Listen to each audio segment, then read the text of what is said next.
And Representative Barbara Lee, a Democrat from California, calling on tech companies, including Apple, to release federal data on diversity of their workforces. Lee was in Silicon Valley this week, turning up the heat on the tech community to hire more African Americans. Well, last spring, the tech community did begin to release details on the demographics of its employees. Yahoo, Google, LinkedIn, among the first to publish stats. One of the reasons they did, a push from our next guest. Reverend Jesse Jackson Sr. is with me now. He is an instrumental voice in this push for diversity. He is with me on the phone. Reverend, so glad you're with us. You have encouraged tech companies to share more information, calling on Congress to back up that call. Why is it so important for all of these companies to share their data, in your view? They are the largest employers in our country.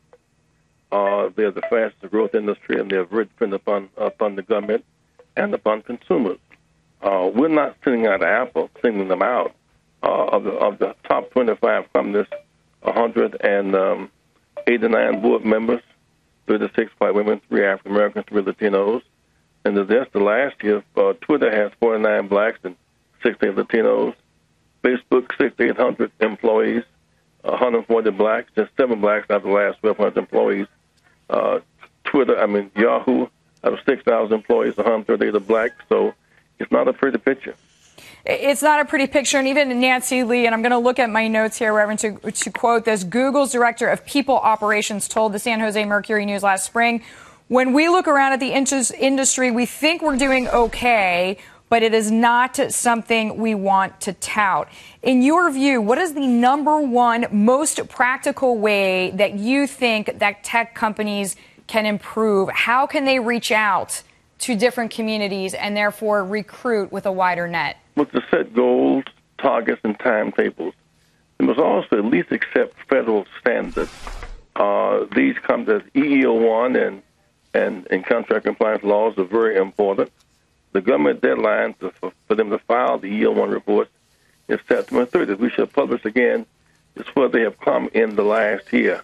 But they all have a great deficit of people of color on their boards and women.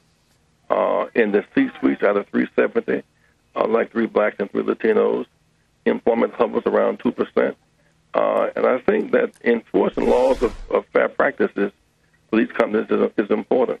Reverend, is it more important to have diversity in the rank and file, or is it more important in management to set an example? Well, both examples. Both are very important because there are qualified people at every level.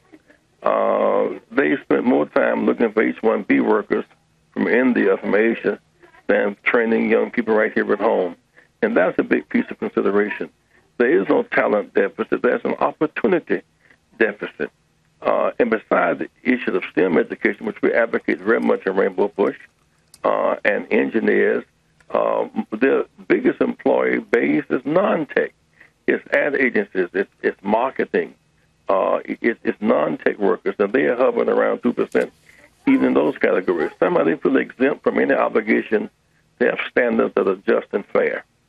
Okay. Well, we're glad to have your thoughts on that. Reverend Jesse Jackson Sr. joining us there from the Rainbow Push Coalition.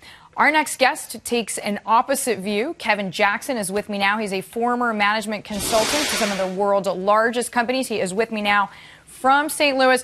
So, Kevin, what about this argument that the best people have to be found and perhaps there's just ways to get more people in that original pool? Hey, Deirdre. Well, first of all, everything Jesse Jackson just said is nonsense. The fact of the matter is, it's people like him that aren't getting qualified blacks jobs, because if you're going to hire a black person, you got to understand you're bringing Jesse Jackson, Al Sharpton, the Department of Justice, the EEOC, the Department of Labor, and everybody else with you to that job. So that's issue number one. And issue number two. Just to stop you there, Kevin, what do you mean by that? That, in other words, one employee has too much baggage to even focus on his or her job hunt? That's exactly right. If you hire a white kid, that white kid can't do anything. He could get racist emails calling him cracker or anything else he wants, and he can't do anything. He can go to HR, and all he can do is just, they'll laugh together, but they won't have a lawsuit. But let a black kid get anything, or black person at a company have anything that isn't even related to him, and you've got everybody, Jesse Jackson and everybody coming to the fore to try to profiteer, because that's what's happened in America's business. So, Kevin, essentially you're saying employers are unwilling or less willing to hire minorities because they're afraid of potential lawsuits in case something goes wrong.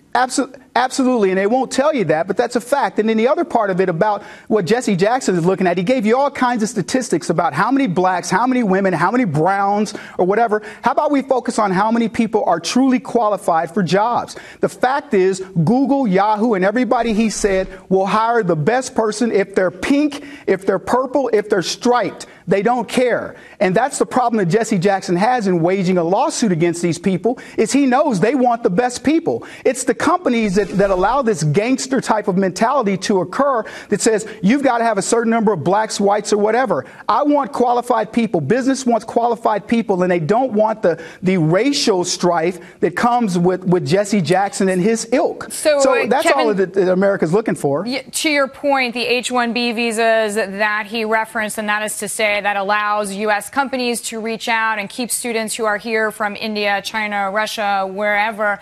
There are 3 to 4 million jobs that go unfilled every month in the U.S. because there is a dearth of either math or engineering or science skills.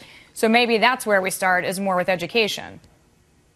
Well, the fact of the matter is, if Google, if the best people are in the United States, I guarantee you Google, Yahoo, Apple, and all those companies want them. They will do a job fair. They don't care what those people look like, what they sound like. They will translate for them. They'll do whatever it takes to get the best employees. And if there's 3 million H-1B ones, contrary to what Obama or Jesse Jackson or any of these race pimps will tell you, they will hire them, and those people are waiting because they're the best employees. And that's the problem, is the education system in America is not producing the best employees anymore. Instead, what we're doing is we're coddling people. We're saying, hey, use these EEOC guidelines and all this other nonsense that doesn't further business. Use those guidelines to get people hired, but don't hire the best. That's why those jobs are unfilled.